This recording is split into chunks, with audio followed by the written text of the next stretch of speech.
Okay, well, let's begin with the word of prayer. Do you want to offer prayer, Dwight? Sure.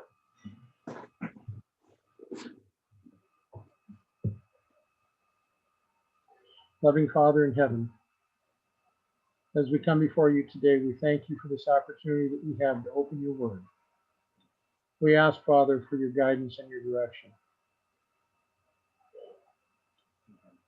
You know the times in which we are living. You know that these are the times that all of the prophets looked and wanted to live. We ask you now, Father,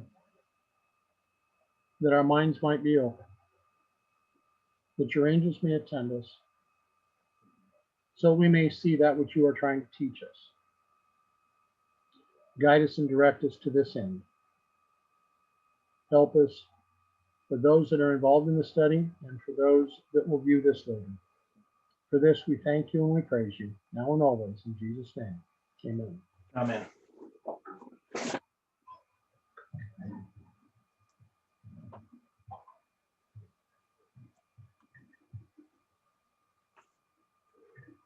Okay.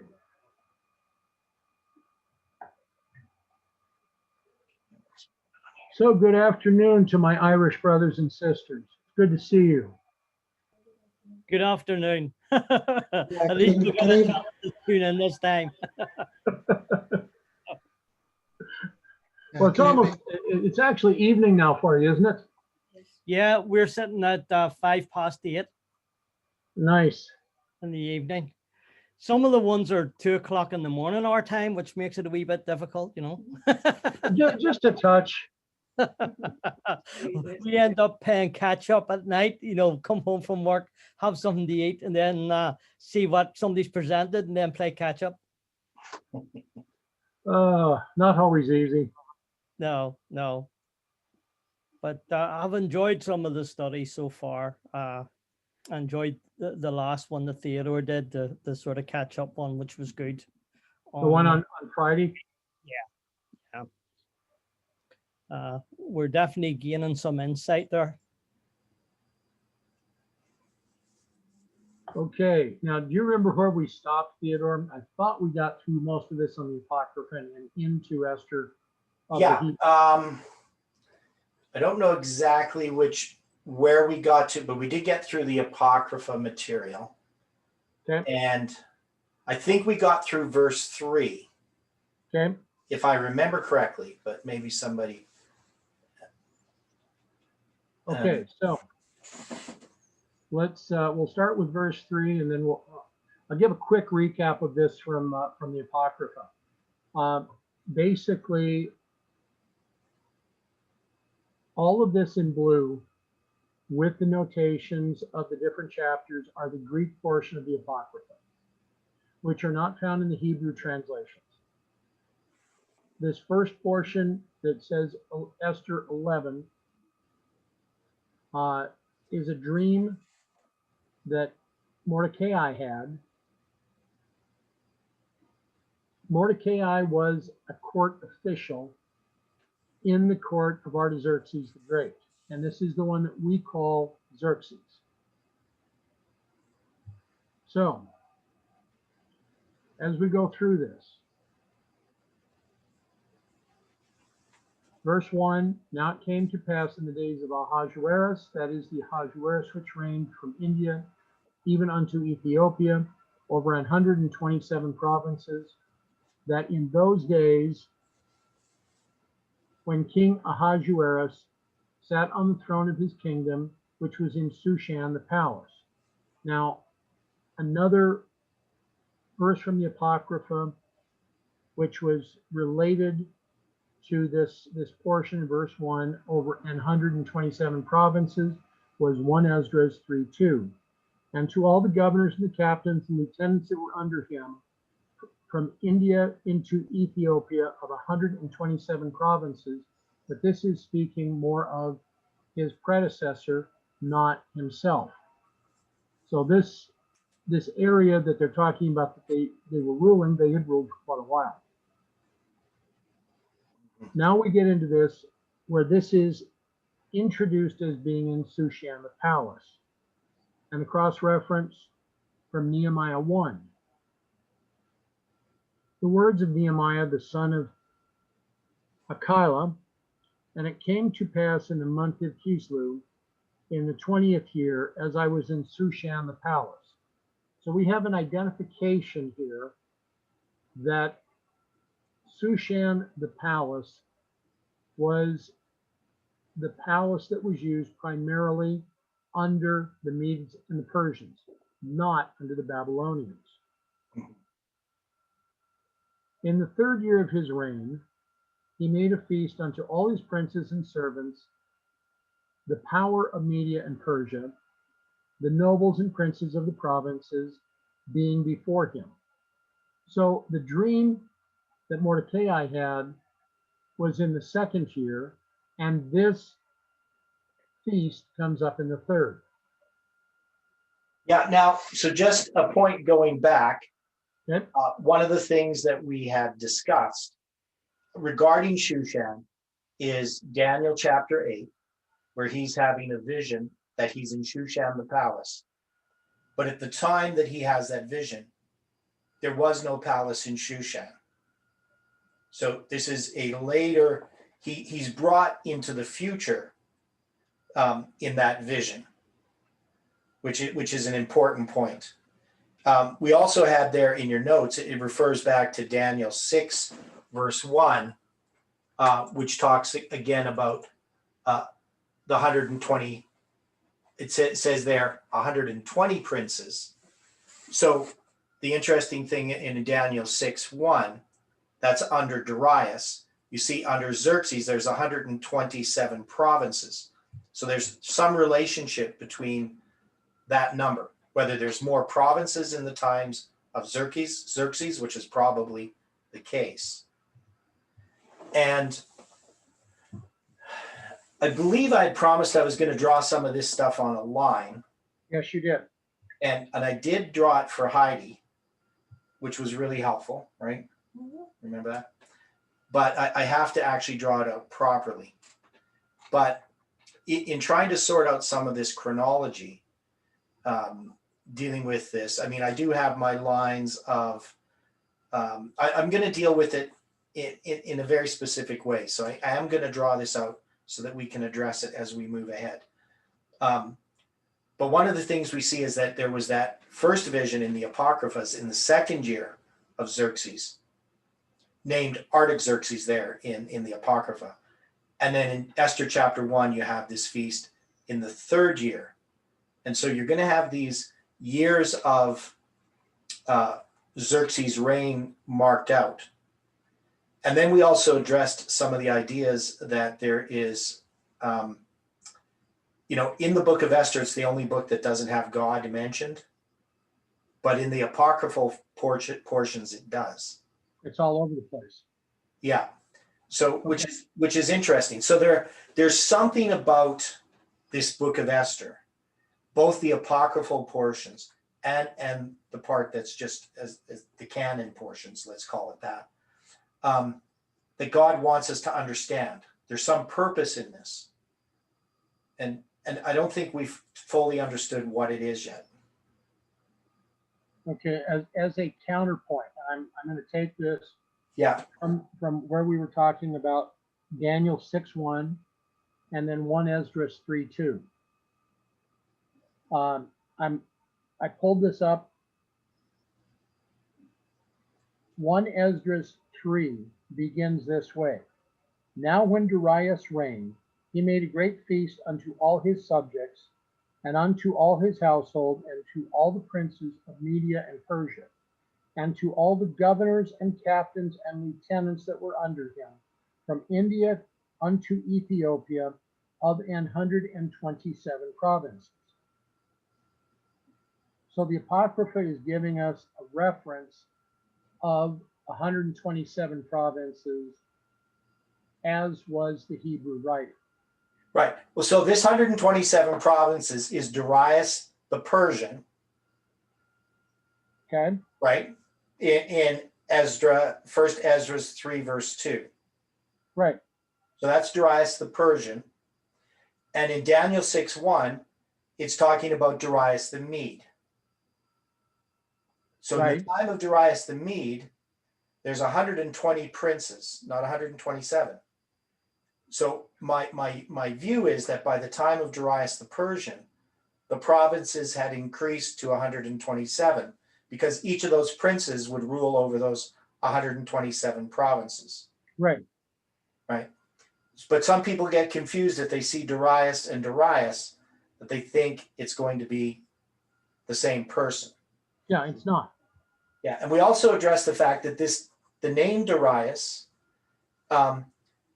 just like the name Ahasuerus and the name Xerxes and Artaxerxes, are titles in some way that they carry on. You keep having these, they're royal names that are given, and kings are given a variety of royal names, partly depending upon the empire, and partly having to do with just like or similar to a pope naming himself. You know, they name themselves, you know, Pope John Paul the First, Pope John Paul II, naming themselves after previous popes.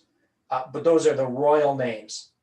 And so sometimes the Bible uses the royal names and sometimes it doesn't. So there's, and history does the same thing. They will use different names for the same person. And you see this a lot with the Egyptian pharaohs as well, even more so, because they have actually quite a variety of names, each of the pharaohs. So, Stephen says, verse 14 mentions 7 princes would add to the 127 of Daniel, which, that's what we noted, is that there's now 127 in the time of Darius the Mede, where there was only 120 in the time of there's 127 in the time of Darius the Persian, where there was only 120 in the time of Darius the Mede. So these are really interesting points, and it actually helps establish the validity of Scripture, because if you take the book of Daniel, and the criticism is the book of Daniel was written in the 2nd century BC, basically 400 years after it's claimed to be written. You would have had all kinds of inconsistencies, but these are very consistent and also consistent with history that wouldn't have been understood in the 2nd century BC because it wasn't understood by the Greek writers. Anyway, you can go on, Dwight. Okay. Nice point, Stephen, by the way. Yeah. Okay. When he showed the riches of his glorious kingdom and the honor of his excellent majesty many days, even 180 days. So here we have 180 days. Esther 1:5. And when these days were expired, the king made a feast unto all the people who were present in Shushan the palace, both the great and the small, 7 days in the court of the garden of the king's palace. So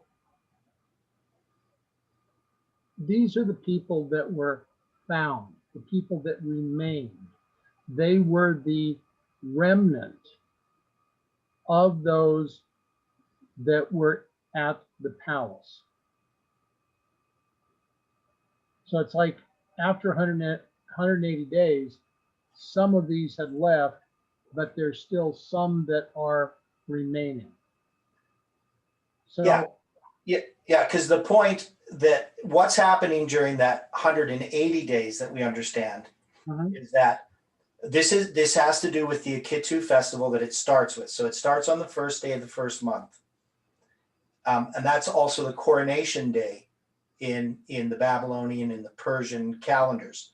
So they would wait till the first day of the first month to start the first year of a king. That's when they would sort of crown him as king. That was his inauguration day, even though he had been acting as king since the death of the previous king in the previous year. Now, on the Akitu festival, then, they would have the one in the spring that starts on the first day of the first month. And then they would have the one in the fall. And as I've mentioned quite a few times, in the time of Belshazzar, when they're feasting in the palace, it's on the 16th day of the 7th month that feast is occurring. So it's about 6 days after the Day of Atonement. And they're praising the gods of gold and silver and wood and stone. Well, all these gods had been carried starting on the first day of the first month from their prospective places where they were worshipped. They would be carried, and there'd be this procession that would bring them to Babylon. And I don't know if they did this every year. We don't know that fact or not, but in the case of Belshazzar, that it did occur. And so there's a celebration, usually by the king for some special reason, that happens in the fall. And my argument was that Xerxes is celebrating the 10th day of the 7th month, as we're going to see that this is on the 10th day of the 7th month. But, and the note there that you have this 180 and 187, both of these can be considered a half a year. And I brought this up before because we know from the first day of the first month to the 10th day of the 7th month is the period of time. 187th day is the Day of Atonement. But also, if you go from the spring equinox to the fall equinox, it's actually 100 and, the fall equinox from the spring equinox is the 187th day of the year. So there's 186 days if we count them cardinally, just as with the first day of the first month to the 10th day of the 7th month, or 187 if we count them ordinally. Here in this case, when they would count 180 days, that's an ordinal. Well, that's that means 180 days. It's not, you're not counting starting on 0. You're just counting the number of days. So that's ordinal. And then you have 7 days. So it's 187 days. But from the first day of the first month to the end of this period, we would normally count as 186 days. So there's something about this number that's here that we can also recognize as being a symbol of July 18th. So Exactly. yeah, so this becomes pretty profound in the context of how we're understanding the book of Esther in relationship to this movement. But of course, the symbol of 7 days, what does 7 days symbolize? Well, you've got creation, you've got the 7 times, you've got how many other symbols? The consecration of the priests, right? So that we use, yeah, and it relates also even when you deal with the Jewish calendar in the fall. You have the Feast of Tabernacle, that's 7 days, and of course there's the 8th day as well in that, so it's kind of 8 days. But the point that the rabbis make about this is that when it says that it comes to the 7th day, they recognize that this was a Sabbath. And in the chronology that I've worked out in the book of Esther, this 10th day of the 7th month falls on a Sabbath. So it fits with what the rabbis have said as well. And then the other point is that you have, during that first 180 days, Xerxes is meeting with these princes of these 127 provinces and the nobles as well. So there's other people connected, not just the leaders, but other people. And he's negotiating to get support for this war against the globalists, Greece. Right? Yep. Yeah. So this period of time is obviously related to our time with our understanding of who Xerxes is. And then this 7 days, we can connect in our history to this period of consecration, which we have as 777 days. And, I know, Trump lost the election, right? This is kind of an aside here. But I have a hard time believing that Trump's going to be out of the picture. I don't know what's going to happen. I'm not a prophet, but if if I look at what I see prophetically, I don't see Trump stepping down. I don't know what's going to happen. I know that at some point Trump loses to the globalists, and maybe it's in this instance. But I would argue that prophetically it makes much more sense that Trump hangs on at least for another year. Would you agree with me that that makes more sense?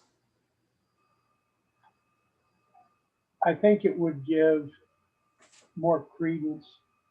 Yes, it would make more sense, but there's a lot more with the mess that has been being approached, that if he was to hang on, it would be then probably at the outset of a civil war. Right. But of Yeah. course, we know Abraham Lincoln had a civil war, and the actions that he took, Trump could take the same actions. Well, what I was looking at was Lincoln was elected in 1860. He assumed the presidency in 1861. Yeah.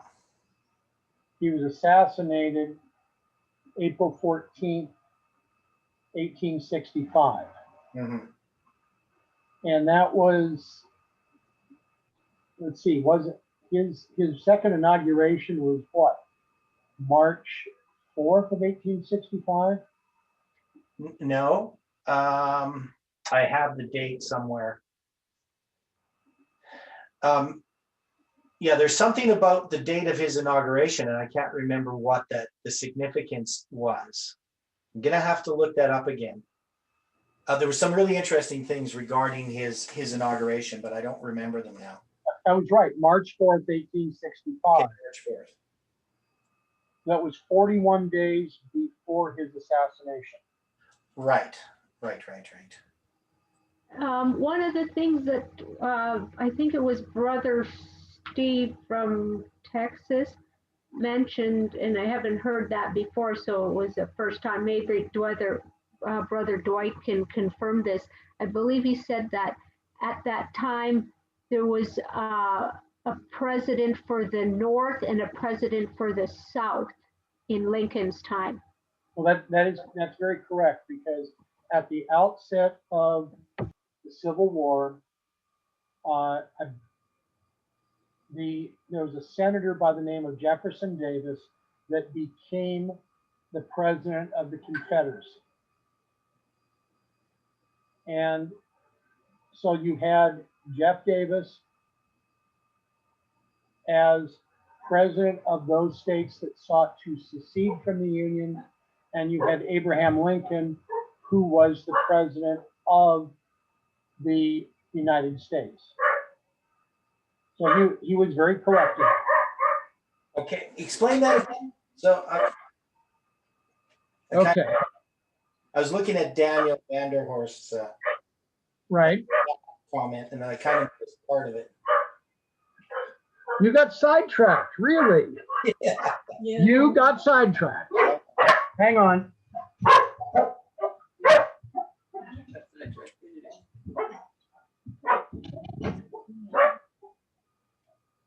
Trump may be assassinated.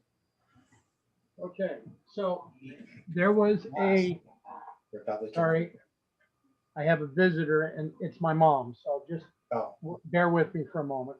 Yeah. What I was referring to was that there was a president of the Confederate States of America. That was Jefferson Davis. Yeah, Jefferson Davis. Yeah.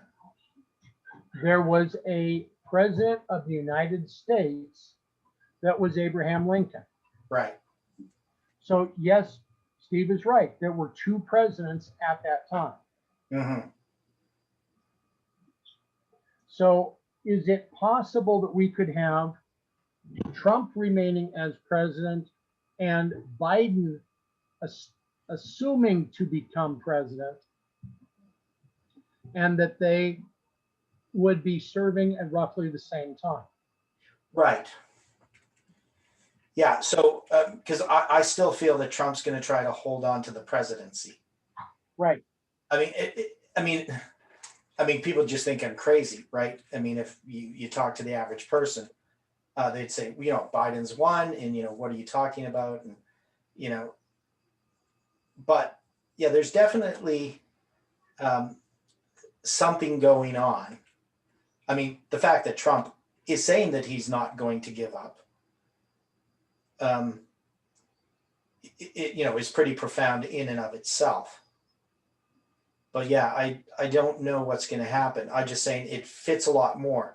Now, as far as the assassination of Lincoln, so one thing we know is that Lincoln's the first Republican president and Trump is the last. And Right. and if we're going to apply the history of Xerxes, which is not written in the scriptures, it doesn't say that Xerxes lost to Greece. That's not a scriptural part. That's something historical. So we have to decide whether we can take this historical information and apply it to Xerxes. What is applied biblically is that Xerxes is having this 180-day feast, but it doesn't explicitly say what it's about either in Esther. It doesn't say, he's planning to organize this campaign against Greece. We just know historically that was the case. But of course, we've applied that to Trump in that we see that Trump is not a globalist and that he's opposed to the globalists. And that's one of the indications we have that Trump was going to win the election back in 2016. And why we wouldn't place that Clinton was going to win that election. It didn't fit. And so Trump did win. And so I would assume then that our reason for having Trump winning, based upon how we understood the passage, would be about his role against the globalists. So now we have that issue arising as we're dealing with the end of 2020 going into 2021. And there are many people, you don't hear it in the mainstream media much, other than as Trump is delusional, thinking that he's going to stay in power. But in the alternate media, they see it as a very likely possibility that this is going to end in civil war on some scale. Right. Yeah. So anyway, it's this 180-day feast. The purpose of it is this plan, and in some ways this connects with Trump, what he has been doing. And Stephen just made a note. So there was a couple of notes here. I'm just going to read these. Okay. So, and whether I understand what Daniel's saying or not, he just says from the first day of the first month to the first day of the first month or fifth month. So that's a period, which I would say, you got the first, second, third, 4 months, but he's saying it's 3 months and 27 days. So I think he's applying it on our calendar. Is that correct, Daniel? I'm sorry, I didn't quite hear you. I was Yeah. talking to my wife for a second, but Yeah. So when you're saying it's 3 months and 27 days, are you applying that to our calendar? yes, Okay. yeah, and it's inclusive, including Right. So, the 14th and the 10th. yeah. So you're counting from March 14th, 21 to July 10th, 21. And July 10th is a symbol of The Day of Atonement, the yes. Day of Atonement, right? So we have that interesting bit there. And then Stephen writes a note, which we've already sort of discussed. There are 187 days inclusive reckoning. Now it's not inclusive, it's ordinal. Reckoning from the beginning. I guess if you say it's 187 days, I guess that's inclusive reckoning. If you're not saying it's the 187th day. So maybe that's correct. From the beginning of the feast, which is the Passover on the 14th day of the first month to the 23rd day of the seventh month, which is the 8th day connected to the Feast of Tabernacles. So all he's saying is when you go to the Passover starting on the 14th day of the first month. And then you count all the way to the end of the feasts, it's also 187 days, just like it is from the first day of the first month to the 10th day of the seventh month. And of course, that's logical because of the number of days going to the 23rd day. So in trying to, just to sort of sum up this, because Dwight's busy here for a moment, in looking at this, does anybody have questions about this period of 187 days? Is it fitting in people's thinking? I know a lot of you are familiar with it. And that this is a symbol of July 18th. Does that make sense to people? Where did you get the seventh day, the 7 days again added to the 180?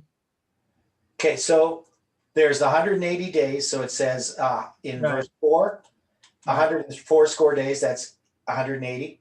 And then Right. when these days were expired, and this is the point that Dwight was bringing, the king made a feast unto all the people that were present or that Okay. were found in Shushan the palace. So that means they've had this feast, people have come and gone, but in that 7 days of the feast, there are some people that are present. And this Okay. would have been maybe some of the nobles as well. But I think it's also just that anybody there, all the people that were present in Shushan the palace, both unto great and small. So everybody in Shushan was involved in this 7-day feast, which was in the court of the garden of the king's palace. And I've still been trying to find the, because it's going to talk about the Yeah, I see the 7 days now. yeah. I see it now. Don. Yeah, and so this court, they did find the floor of it, but I haven't been able to find a picture of it. So you'll see it described places that they found it, but I wanted to actually have the picture of this pavement. So which is a tessellation. So it's this pattern, because then you could see what the pattern was like. And then the other question that was asked, could the assassination of Lincoln be symbolic for a spiritual assassination of Trump? That's a question I don't know the answer to. I mean, what the situation that's been occurring with President Trump is that spiritually and ethically, they've been trying to assassinate him since he became president. Yeah. So I guess what my concern is with this is in this picture, if Trump stays in power, which is quite likely, Mm-hmm. then there are going to be those that will be so angry that they will stop at nothing to seek his life. Mm-hmm. So the question becomes, how much does the assassination of Lincoln typify what's been going on here with Trump? Right. Whether it's an actual assassination of Trump at some point is always a possibility. Well, there are those that have been floating the idea that should Trump leave office on January 20th, that Biden should then institute legal action against Trump, Mm-hmm. in an immediate basis. And I'm a little shocked on this because the only promise that Trump has made that he has not really pursued was to look into what Hillary Clinton did as senator and as Secretary of State. Yeah. So No, it's sort of an unwritten rule. You just don't do that because you don't want that to be sort of how politics goes in the United States. right. every time you get a new president, you go and you start bringing legal action against the previous president. Exactly. So anyway, I was intrigued in reading Esther 1:5 that those that were there for this 7-day feast would be found or be the remnant. Okay. And I'm just, the question I would ask there for for all consideration is this another representation of remnant people that would be true to God? But is it remnant of something else? So there's a lot of consideration that would need to go onto this. Mhm. Yeah, it's yeah, there could be a symbolism there that we'd have to see how that applies. Okay, so Esther 1:6, where were white, green, blue hangings, and one of the alternatives would, instead of blue, be violet, fastened with cords of fine linen and purple to silver rings and pillars of marble. The beds were of gold and silver upon a pavement of red and blue and white and black marble or porphyry Yeah, and alabaster. porphyry. I think it's pronounced porphyry. Okay, Porphyry. so it's interesting to see the different colors that are here. I mean, white being the color of purity, blue being the color of judgment, or if it's purple, the color of kings, Mhm. because that's a combination of red and blue. Yeah. And so what would we say that the green represents? Well, green usually represents like grass, which can represent people. Right. Well, and this goes back to part of the heritage I have on my father's side of the family, because if it was always said that if you're of the green, you're of the Catholic; if you're of the orange, you're a Protestant. Yeah, well, that's true. And some of my ancestors were Orangemen, Okay. which means they were Protestants, some kind of radical Protestant group. It always shocked me. My accountant is his last name is Dubois, French, Yeah, but the Dubois were French Huguenots. They were not Catholics. And yeah. yet this man is a Catholic in the extreme. Well, So yeah, well, I come from Huguenot as well. Okay. So Interesting. Okay, 1:7. And they gave them drink in vessels of gold, the vessels being diverse one from another, and royal wine in abundance, according to the state of the king. Now, this is being said as being, instead of royal wine, it was the wine of the kingdom, or according to the hand of the king. yeah, So, so it would be that it's his personal wine. okay. That's the way that I would take that. But if we were looking at this in a prophetic method, the wine would be doctrine. Right. But this was coming in different types of vessels. So what would we say the vessels would be? Well, the vessels would be the different churches. Okay. So here we would have a representation again of the United States, because the king would suffer to allow the doctrine of different churches to exist. Yeah. And so when I take like the royal wine in abundance, you could in a sense apply it to the Constitution, the freedom of religion. So this is the wine of the kingdom. If you look at the United States, what is the wine of the kingdom or the doctrine of the kingdom? Okay, That's the Constitution. right. And according to the hand of the king, so, I mean, we don't really have a king, or you guys don't back in the United States as such. You got a president, but the president is responsible. Part of his role is to uphold the Constitution. Right. Exactly.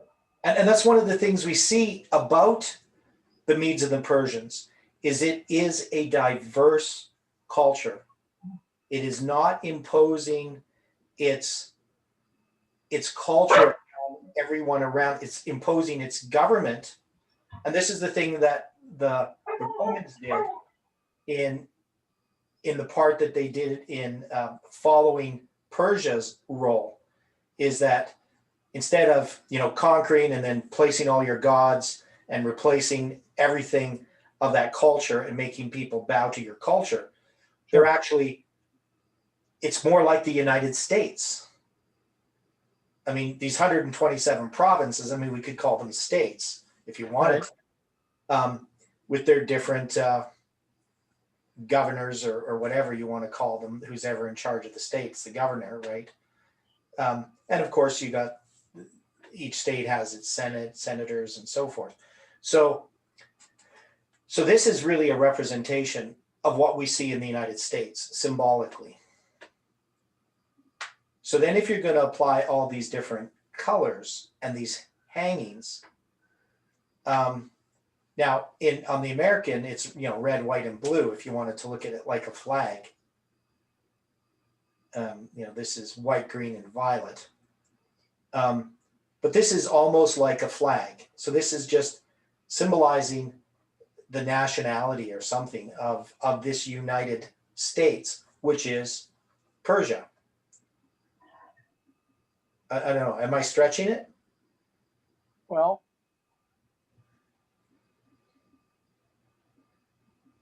is there a country that had a white, green, and blue or white, green, and violet flag? White, green.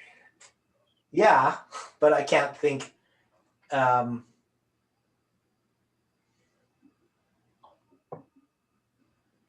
Who would that be?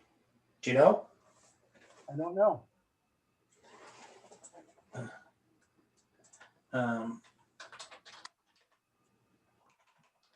Looking it up right now. Yeah, me too. One on the left, top left. Well, the white, green, and violet.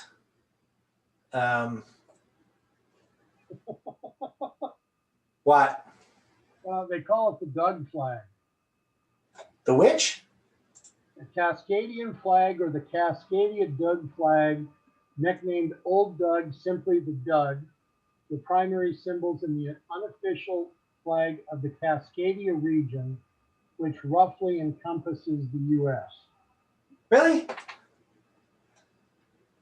I'm just looking at it. So Okay. So where are you finding that? I just pulled it up off of Wikipedia.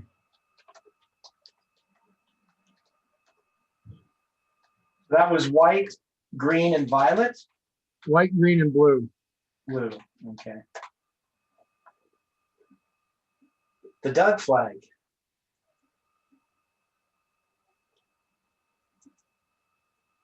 But if you're dealing with Cascades, you're dealing with the Northwest. Yeah, the Northwest, Oregon, Idaho, Washington, and the Canadian province of British Columbia. But we should include Alberta in there too. Well, it's not. No, sorry. Well, it's geographically the Northwest. There Yeah. you go. Well, Alberta's on the wrong side of the mountains. I mean, where I live is anyway. I was thinking British Columbia. Yeah, British Columbia is on the right side of the mountains. Okay, yeah. Cascadian flag.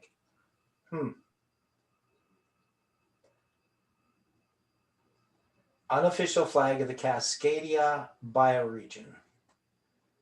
Yeah, interesting. Anyway, I'm not sure what that all means. Right. But anyway, the point is that we have these symbols which we could apply to national symbols. And the other thing that we have is we have the beds of gold and silver, which I think refers to the stands or whatever that these flags are upon.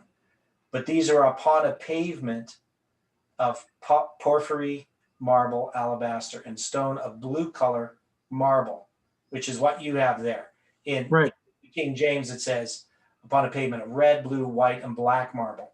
And I believe that's the color that they found when they found the floor of this garden in Shushan the palace. Okay.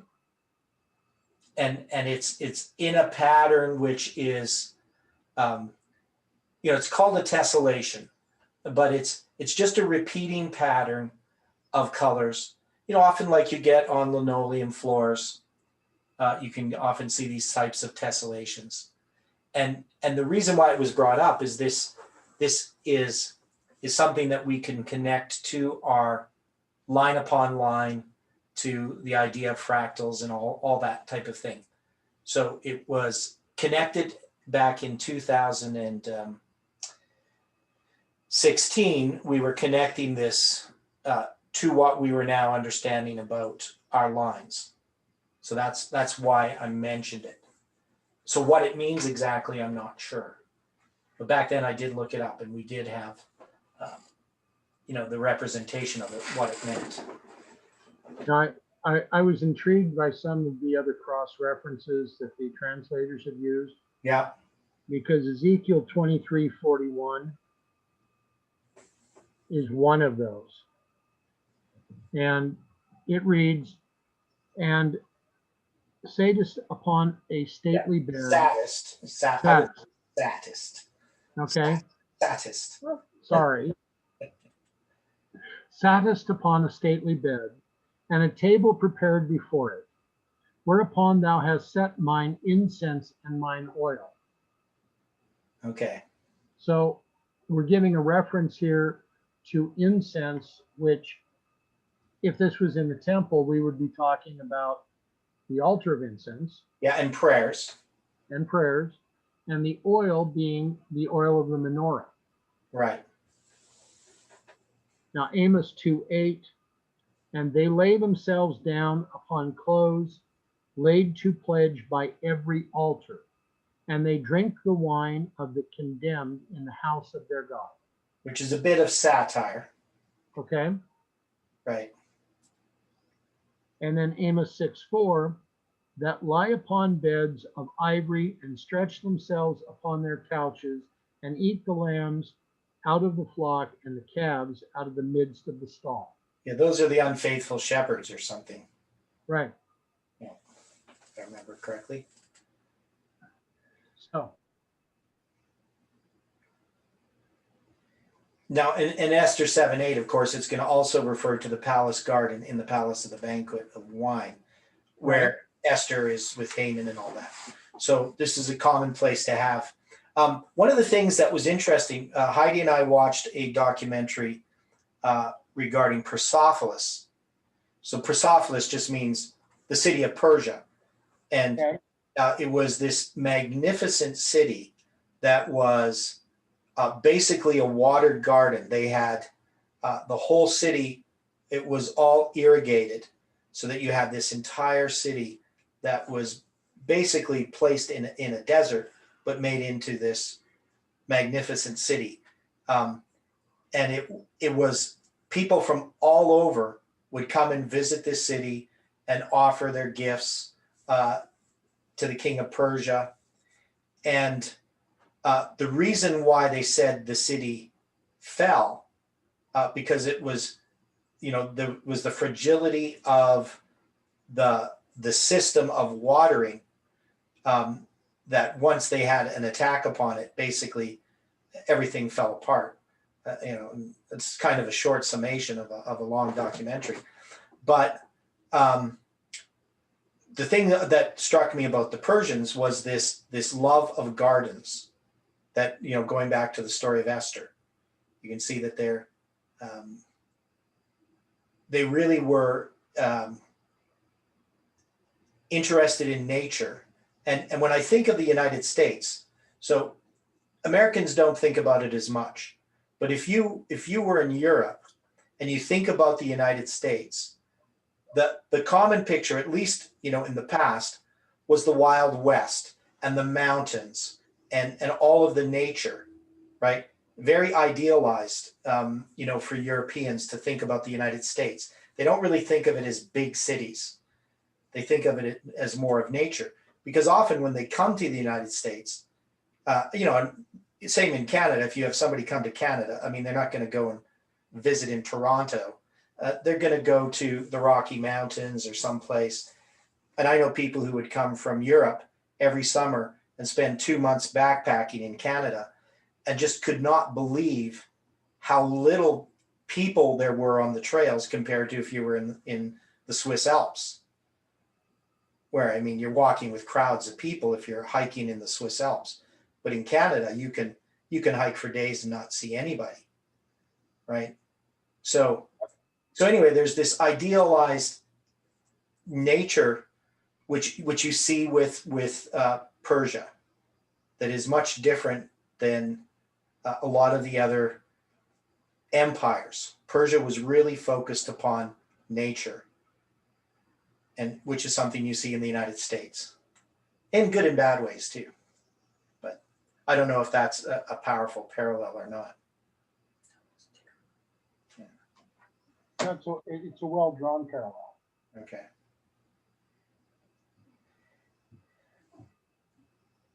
Okay, now, and the drinking was according to the law. None did compel, for so the king had appointed to all the officers of his house, that they should do according to every man's pleasure.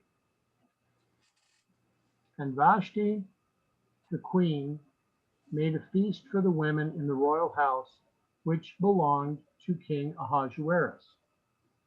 So this 7-day feast for those that are found in the palace is the men on one side and the women on the other. Mm-hmm. Could we agree with that? Yes. Yeah, they separate them. Okay. So on the 7th day, when the heart of the king was merry with wine, he commanded Mehuman, Biztha, Harbona, Bigtha, Abagtha, Zelthar, and Carcass, the 7 chamberlains or eunuchs that served the presence of Ahasuerus the king. Now, cross references 2 Samuel 13:28. And Absalom had commanded his servants, saying, mark ye now when Amon's heart is merry with wine, and when I say unto you, smite Ammon, then kill him, fear not, have I not commanded you? Be courageous and be valiant. So when they're saying merry with wine, what kind of a picture do you get? Well, they're deceived by false doctrine is what I think of, but they've lost their ability to judge correctly between right and wrong. Okay. One comment comes back that they are drunk. Yeah. Well, that's the inability to judge between right and wrong. Right?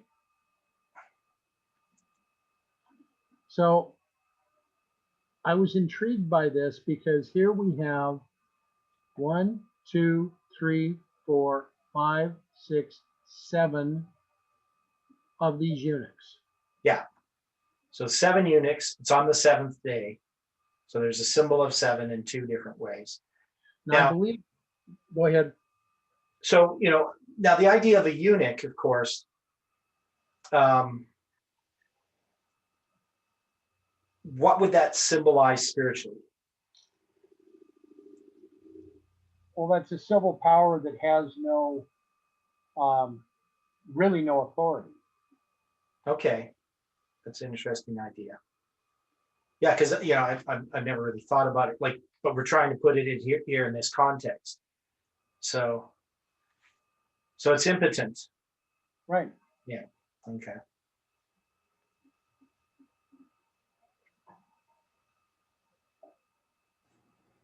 How else could we approach this?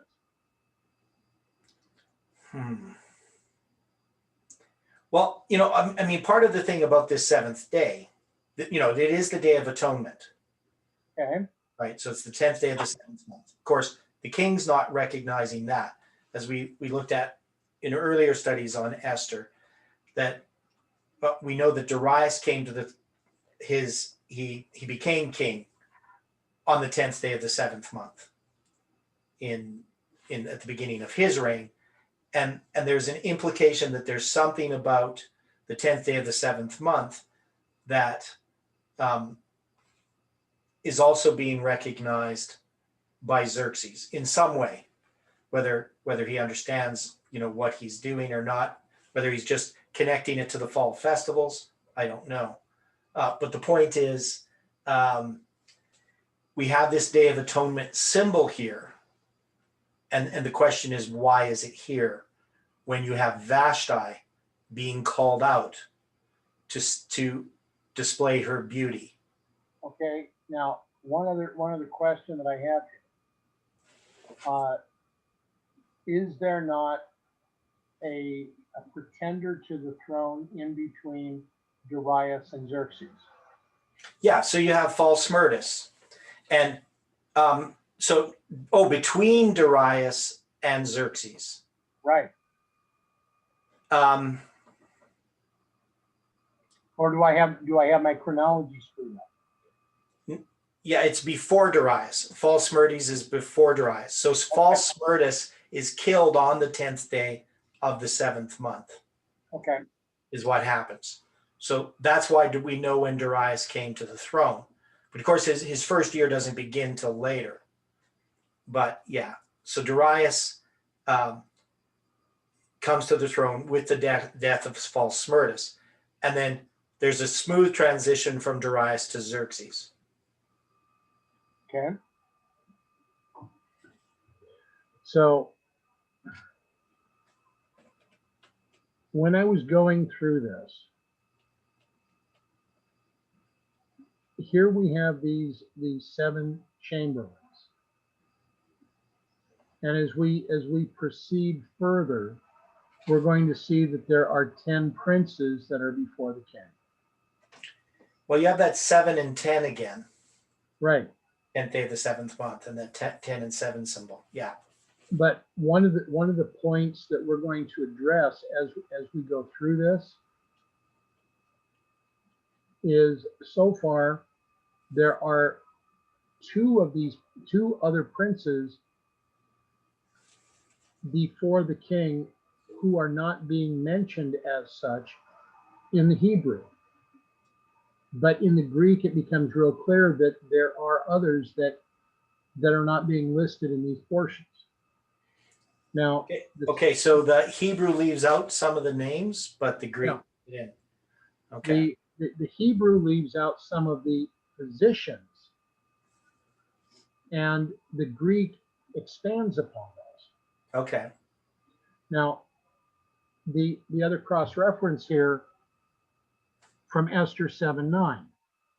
And Harbona, one of the chamberlains, said before the king, behold also the gallows 50 cubits high, which Haman hath made for Mordecai, who had spoken good for the king, standeth in the house of Haman. Then the king said, hang him thereon. So Harbona is a chamberlain. Yeah. But it doesn't say where he's serving.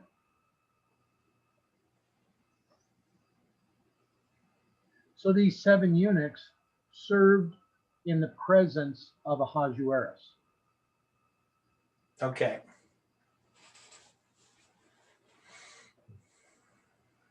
So as we continue, to bring Vashti the queen before the king with the crown royal, to show the people and the princes her beauty, for she was fair to look on, or the alternate Hebrew, good of countenance. Now, the But- tradition, the rabbinic ahead. tradition is that she's actually going to be brought in naked.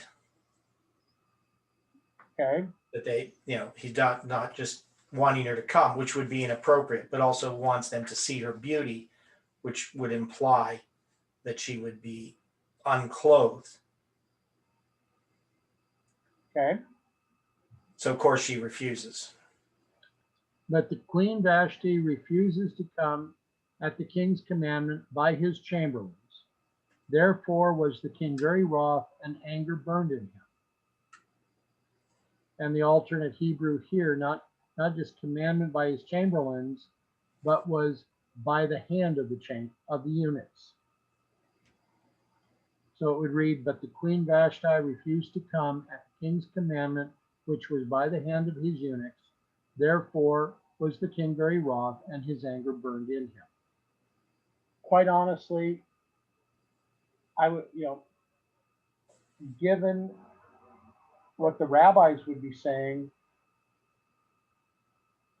I mean, Vashti as a queen being asked to appear in front of a bunch of drunken men Yeah, and appear naked. yeah. And maybe naked doesn't mean completely naked, but just Yeah. not covered appropriately, Okay. right? Because But often in Bible times when they say somebody's naked, they're actually not completely naked. Right. But still, see, that would be one of those things that I would look and say, okay, this is not something that's fair to a woman to say, come without your regular garments, or without your vested garments. Yeah. Theodore, where does that come from? Is that just a historical, you're noting that historically they asked some queen to come in? This is Jewish tradition. So this is Okay. the teachings of the rabbi. That's the way Okay. they describe it. And it's noted in most commentaries that that's actually what's implied in the Hebrew, that it's not just because to show the people and the princes her beauty, the implication in Hebrew is that's just an expression that means that she's going to display her body, not just that they're going to see her face and she's dressed in nice clothes. So that's what the commentaries say, and that's what the rabbis say that the Hebrew means.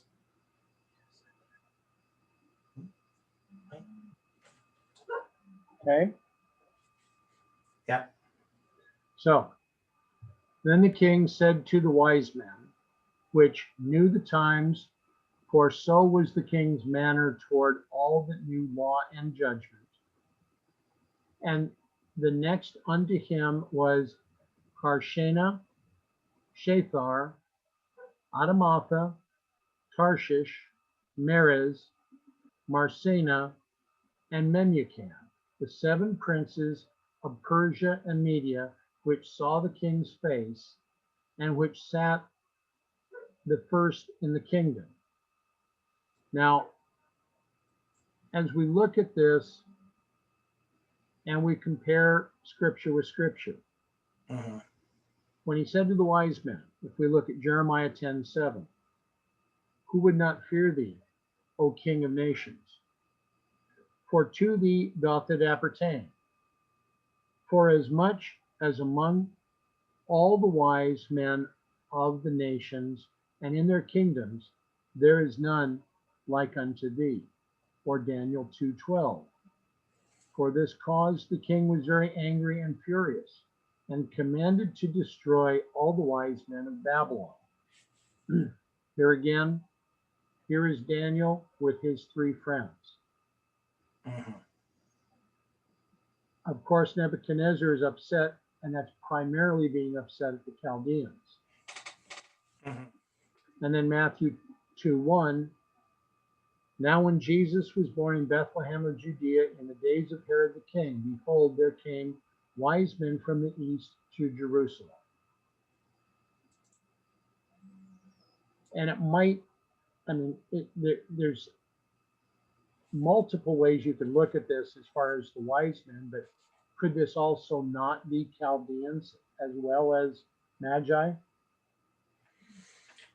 Well, yeah, so obviously these people, it says the wise men which knew the time. So this would be astrologers.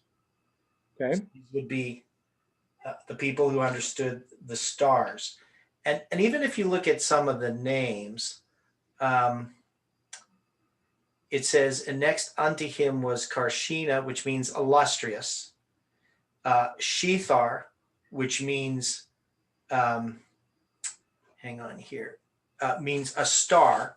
It's actually related to the name Esther. Right. Just a masculine form of that. Then you got Admatha, which has to do with a testimony to them. So that's what his name means. Tarshish, of course, this is really a reference to a color, a yellow color, which of course stars would be yellow. In some ways, you would see them as that way. Meres means lofty. Marcina means worthy. Memucan means dignified. So the seven princes of Persia and Media, which saw the king's face and which sat first in the kingdom. So these are the people who are next to the king. And so the king said to the wise men which knew the times, for so the king's manner toward all who knew law and judgment, and next to him. So this is all in parentheses in the King James. Princes of Persia, which saw the king's face, which had sat first to the kingdom.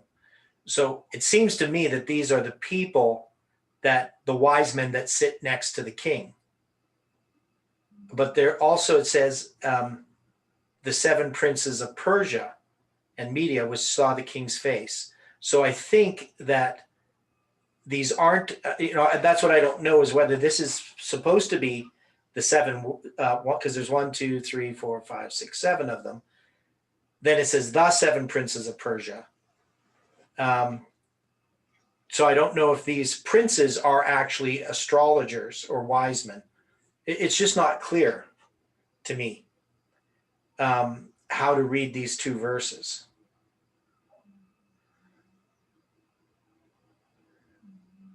Okay. Do you understand my point of how I'm trying to read this?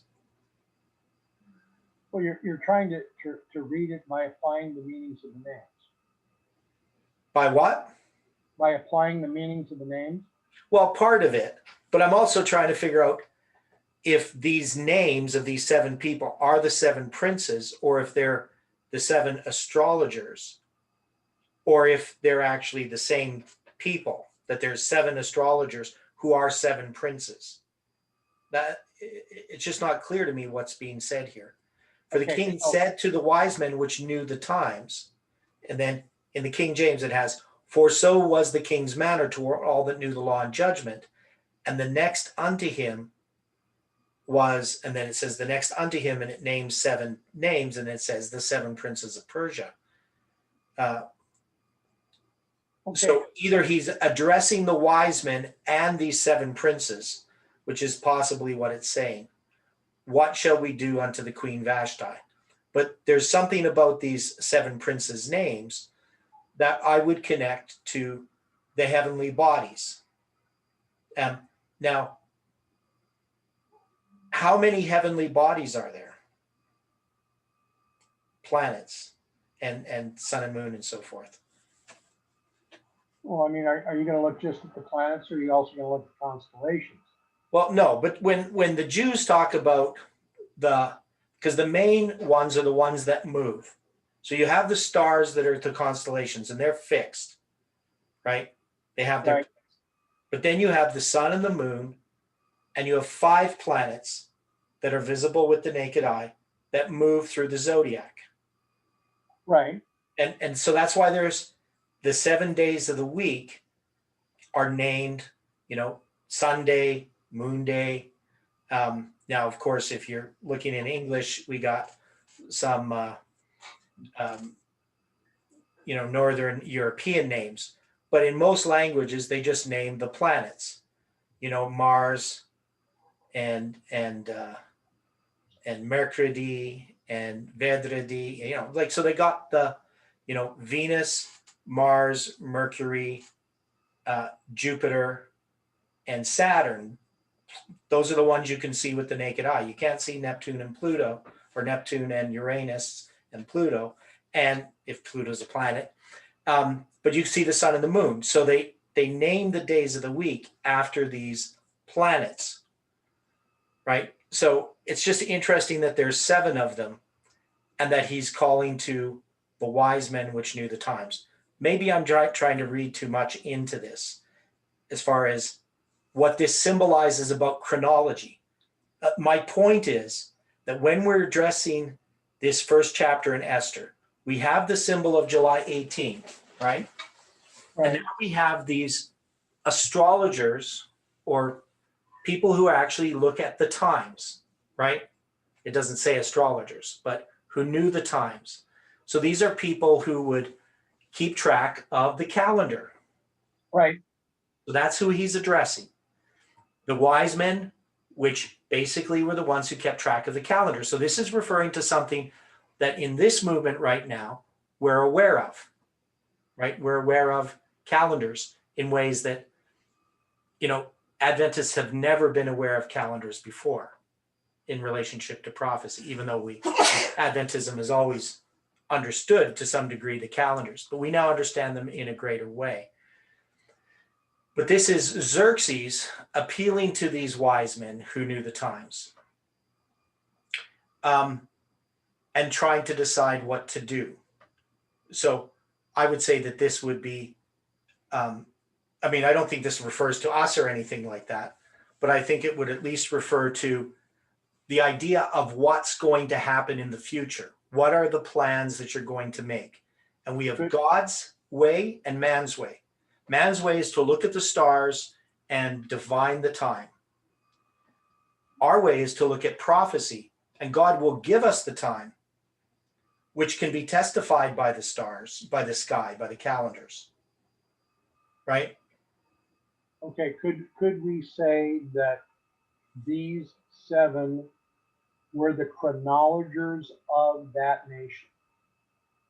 Yeah, and that's what I'm trying to figure out. If these 7 princes are the chronologers, or if he's talking about them as 2 separate groups, because he said to the wise men which knew the times, and then it's talking about these 7 princes, and I can read it one way. I see that these 7 princes are the same ones, or I can read it that Hi guys. they're separate.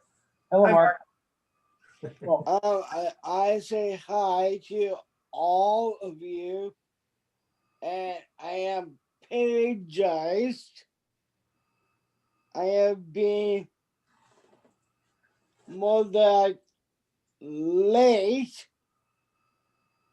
I have fall behind lots of your study, Theodore. Yeah, well, I can give you the video links and you can watch them after. Not that, Theodore. No, I am asking you guys helping me to be catch up. Well, I'll try the best What I you can. are So do you want me to saying, give a short review of what we studied so far? more that about studies I did missed. Okay. Well, anyway, what we're studying right now, I can give you a summary. We're studying Esther chapter 1. And in Esther chapter 1, you have Xerxes, who's the king of Persia.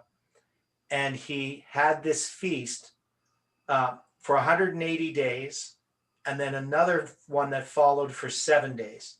And in this, he wants his wife to come out to show her beauty amongst all these drunken men, and she refuses. So that's where we got to today. And now we're discussing what decision the king has to make.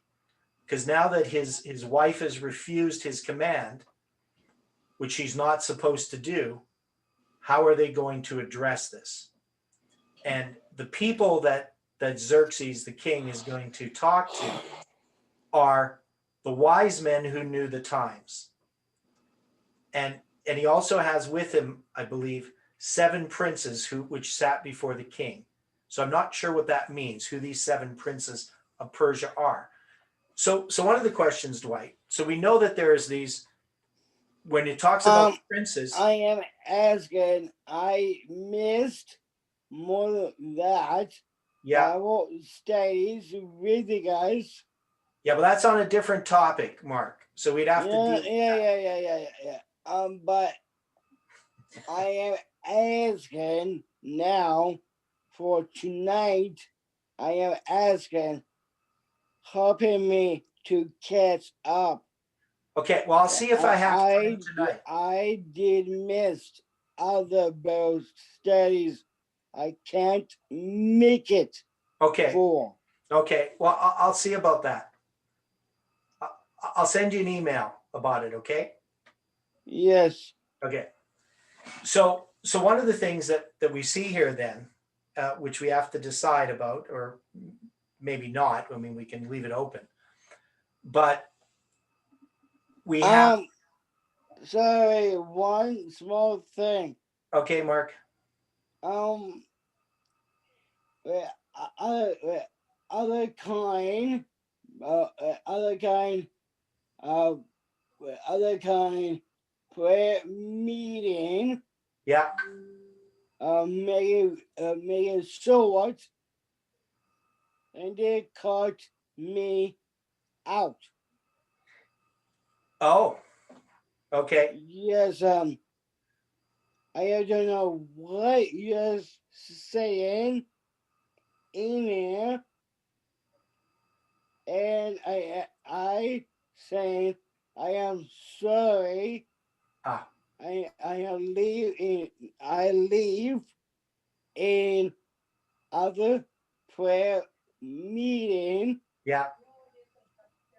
My mom want me have a Christmas time. Okay. With a family. Yeah, that's fine. I am miss on Christmas Day. Yeah, that's no problem, Mark. I don't know what you're saying. Different days. Okay, well, I'll talk to you about it later. Okay, Mark? I'll send you an email. Okay. Okay. So, okay, I have to solve this problem here, Mark. Video. Yeah. Second. It is same of Dwight, Jeff, and what your name, sir? What is your name? Who are you talking to? Your friend. Well, we got all these people. There's me, Dwight, there's you, there's Jeff, there's Joe and Louie, there's Angela, Rosanna, Aran, Tom. There's that lady right there. I need hers and Snow's and Duet, White, Jeff, you, and more that before you. I need to catch up with. Okay. Okay, Mark. Well, I got to finish this study here. Okay. Sorry. Okay. So Dwight, do you have any thoughts on this issue regarding these princes and these wise men? Okay, I'm going to ask a question I think that all of us are very familiar with. What was the position of Joseph in the court of Pharaoh, and what was the position of Daniel in the court of Nebuchadnezzar?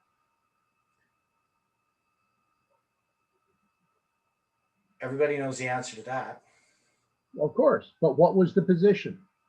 Well, they were second They were set, one was second to Pharaoh, the other was second to Nebuchadnezzar. Right. Okay, but here we have this that says, and next to him, and then we go through these names, which saw the king's face, which sat first in the kingdom. Okay, which sat, well, the king sat first in the kingdom, right? Okay, but read the verse again. Okay, well, so when you read this, it's not clear, but we would have this here, because you could think, now this word Rishon, which is first, Right? it's related to the word resh, which means Okay. head, right? Which means what? Head, resh, or rosh. Okay. So Rishon is just, it means first. So it's just taking that Hebrew root, like Rosh Hashanah, which means the head of the year, and it's using it as first in place, time or rank, right? So Rishon is the word there. Now, so then the problem in Hebrew is trying to decide when you have something like this, which parts, who is it referring to? And in English, when we do it, we always have which sat first in the kingdom. We would think that would refer to what we just talked about. But it says next unto him, and I would say which sat first in the kingdom would be Xerxes. Good. These 7 princes. So the 7 princes don't sit first in the kingdom, at least my understanding of how you would read this. But that's a lot of my point here. That's what? That's a lot of my point. Okay. Because when we're dealing with Daniel or we're dealing with Joseph, it's very clear from the way that the scripture is written that Daniel and Joseph were second only unto the king. Right. And what was the symbol that was given to Joseph, and what was the symbol that was given to Daniel? The second in the kingdom. Is that what you mean? No, wasn't the king's ring given? King's ring. Yes, I understand what. Yeah, because they would have the king's ring in order to make laws, right? Okay. Okay. So, yeah. What the point that I'm getting at is this verse in 114 is identifying those that knew the times, not those that knew the laws. Right. And the one that would have the king's ring would understand the laws, or would be representative of those understanding the laws. Okay. Now, this is an important point as we go forward in this book, especially in considering the points that the Apocrypha is going to help bring out. Because you're going to have Haman as the one. Uh-huh. Who's the second in command. Uh-huh. Yeah. So he's the one who would have that ring. Okay. Right. And yeah, so these 7 princes, I mean, the way that I would look at it, because there's 127 provinces. Right. And each province has a prince. Right. Whatever that means particularly, because there's also different kinds of nobles. Just like the United States has senators and congressmen and governors, right? So it has all these different people have different authorities within these different kingdoms. So these 7 princes, I don't know, are they 7 princes who each have their own province, or are they 7 princes that just sit before the king, sort of as a cabinet? And maybe they're like a cabinet, but they also have a province as well. I don't know. Well, I think your point there is more easily applied here, because these 7, because they saw the king's face on a daily basis, they would not be remote as having a province. So the way that I was taking this is these were the ones that were more in line of the chronologers that helped them to understand the time, but they were not those that all of the time were appointed under the law.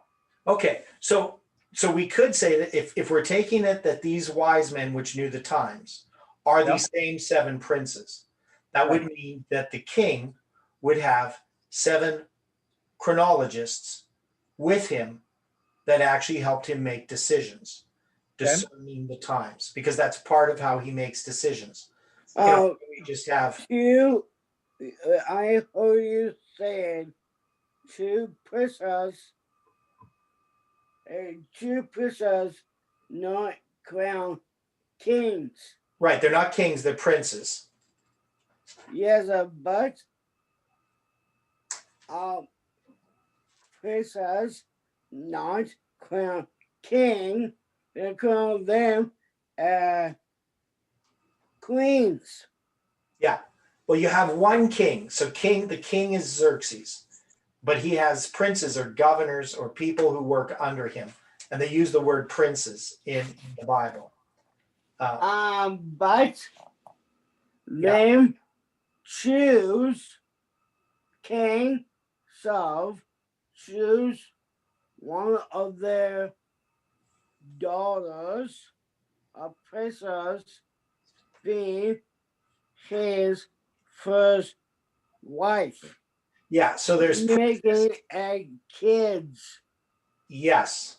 Now, of course, Vashti is the queen, right? So King Ahasuerus or Xerxes, his wife is Queen Vashti, and he's going to divorce her. That's what the wise men are going to advise him to do. Now we're going to have so in verse 15, what shall we do unto Queen Vashti according to law, because she hath not performed the commandment of King Ahasuerus by her chamberlains? Right. So we got enough time. Well, we don't. It's No, we don't. 2:30. So that's probably where we're going to stop. Well, And- let's leave it with this one thought. Yeah. Okay, and Memucan answered before the king and the princes, Vashti the queen hath not done wrong to the king only, but also to all the princes, and to all the people that are in the provinces of King Ahasuerus. So he's saying that this is not just a local situation, this is something that's done wrong to the whole country. Right. whole And so we nation. need to understand who Vashti represents. Yes. So when we come back this next Sunday, we'll take this back up. We will then go forward because we need to understand who Vashti is symbolically, and then we need to look further as to who Esther is symbolically. Yeah, and I'll try by next week. I'll be ready to do a little bit more on the chronology, just to kind of tie up some of those loose ends. Okay. I have a remark. Yes. I looked up where it's talking about Vashti, verse 11, that she was fair to look on. Yes. The word fair in the Hebrew is purity, flawlessness, and clean. And if you look up the word look, it actually is translated mare. So I thought that was very, Really? very interesting. Yeah. Mare. Yeah, and just to sort of add to that, because it doesn't really necessarily always tell you in, let's see if I can find it here.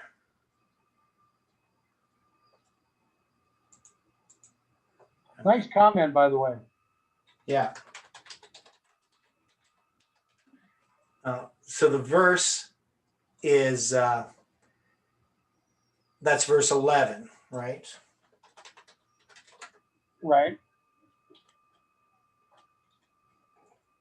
So I'm just going to look at it here in,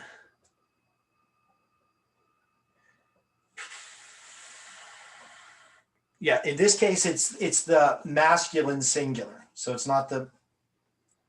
the same one we see in Daniel when it talks about the vision in Daniel 8.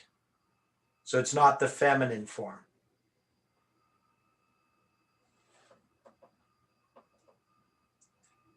Interesting. Okay, well, let's end there. We'll come back to this next Sunday. Dear Father in heaven, we are thankful for the time that we have had to study your word. Again, there's so much to take in, but we know that you are guiding us through thy Spirit and helping us to understand these things, especially how they apply in the time that we are in. And we ask that you can clearly show us these things so that we can explain them to others, help us to understand them, and to apply them to our lives as well in the decisions that we make day to day. Give me a second and we're back. Yeah. And we just ask, Lord, that you can be with each person in this study. And we pray this in Jesus' name.